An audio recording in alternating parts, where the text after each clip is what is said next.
See, in the article that I wrote, and I know it sounds pretty arrogant, that's how I started, right?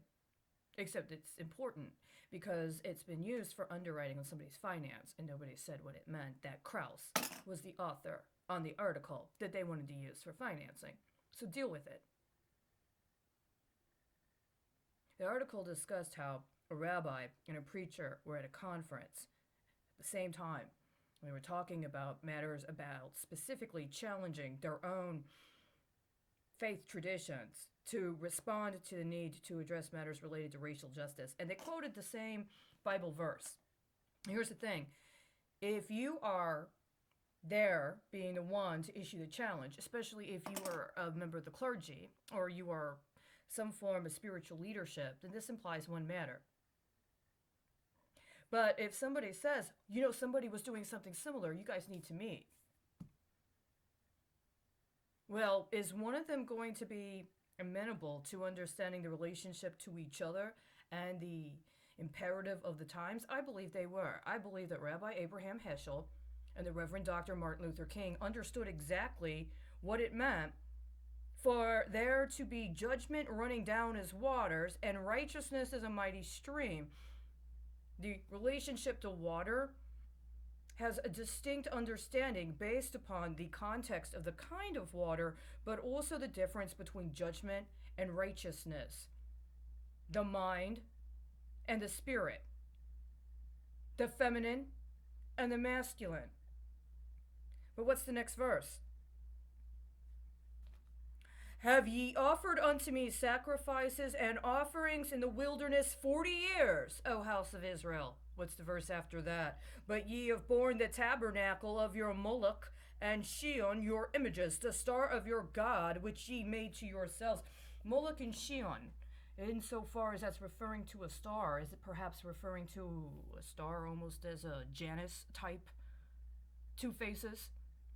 A Gemini? Twins, brothers, maybe? This other kind of allegory, the feminine and the masculine. How do they go from being the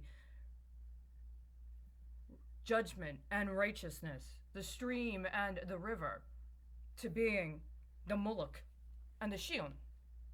See, this is what was set up. They were cursed. Somebody did not want for there to be righteousness and justice in that kind of accord. Justice, righteousness are similar, but they're distinct. One is in a position of discernment, one is in a position of being. If the two work together, well, this is the big problem that's been happening since the beginning. People don't seem to want that. It's easier to identify that which is actually set for, suited for, as the object of acquisition, a blood oath. Somehow that's important. God did not require the blood of his own people, but somebody else did. This is the story, right? Look, I'm bathed in the blood of Jesus.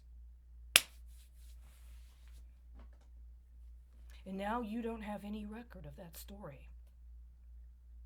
They disappeared it. Everybody's supposed to be happy on their rainbow bridge, but there's no waters. There's a drought.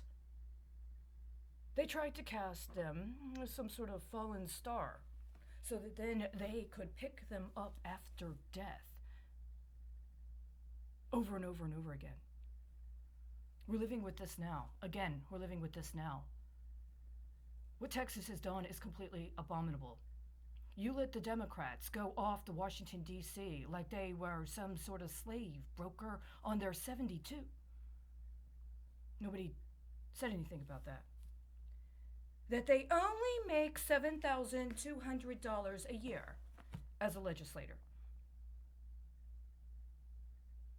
Are you fucking serious? $7,200 fucking dollars a year. You still haven't changed the fucking comptroller code? You allowed for 666 so-called laws to be passed that are so completely contemptible and farcical?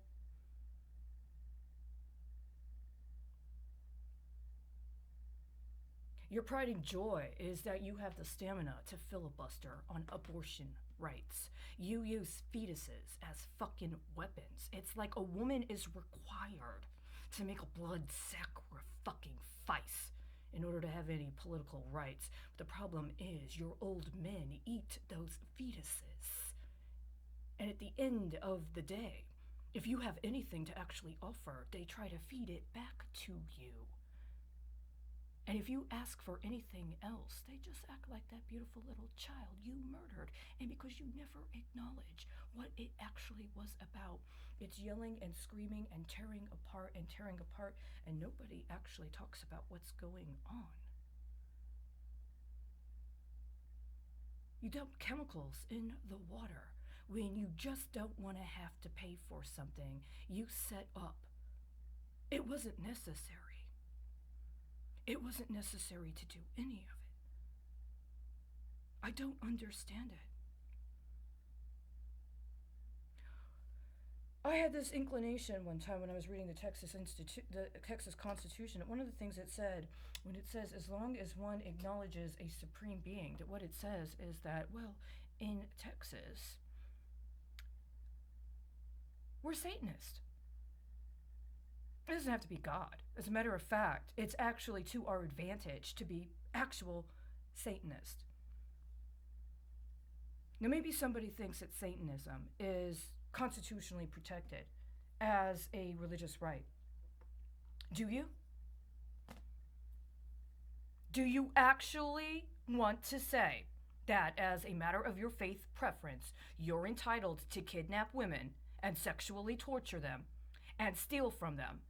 That you're entitled to enslave people, including children, and try to obligate them to performing sex acts even below the age of consent? Do you want to say that you are constitutionally protected in using aborted fetal tissue to develop biological weapons and then attempt to promulgate them around the world while you steal people's DNA and attempt to claim it as property that you recirculate through your biomed sector, accountable only to the governor, unless, of course, the Senate would do its job and hold him accountable?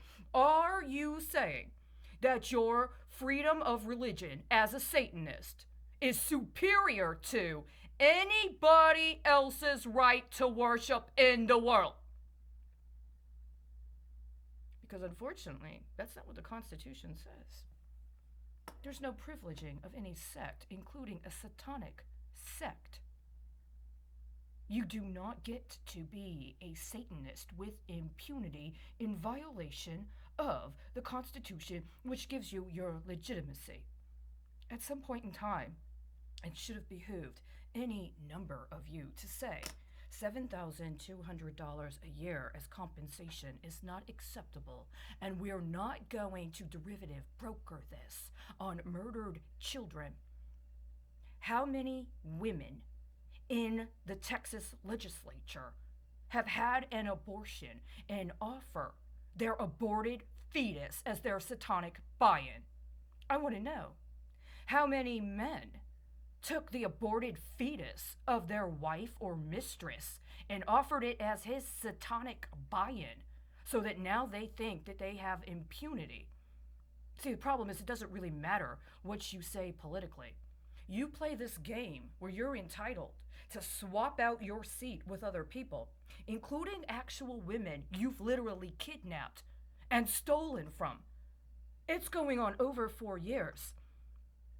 A good proportion of the Texas legislature was contacted directly in 2017. Do you have any idea how precise your 666 scheme this year is on the 666 that got brokered on my 4th replacement birth certificate in Texas? It's that fucking precise. You literally took what should have been presented through the Supreme Court as just cause claims for people who had been trafficked, people that had been subjected to crime, And you made it into a special hedging strategy for your 7,200. You banked your 72 on sacrificing the rest of us. The problem was there was a statute of limitations. And it's over. It's over by tomorrow. Actually, in less than 20 hours, it's over. You should never have accepted that mark. You should never have accepted the mark of that beast, the 72, that has branded you as being the kind of people that will strategically and intentionally murder people whose inheritance you think you're justified in claiming, that you'll be able to get away with it because of your witchcraft and sorcery. What should happen if even Satan becomes bored with your pendant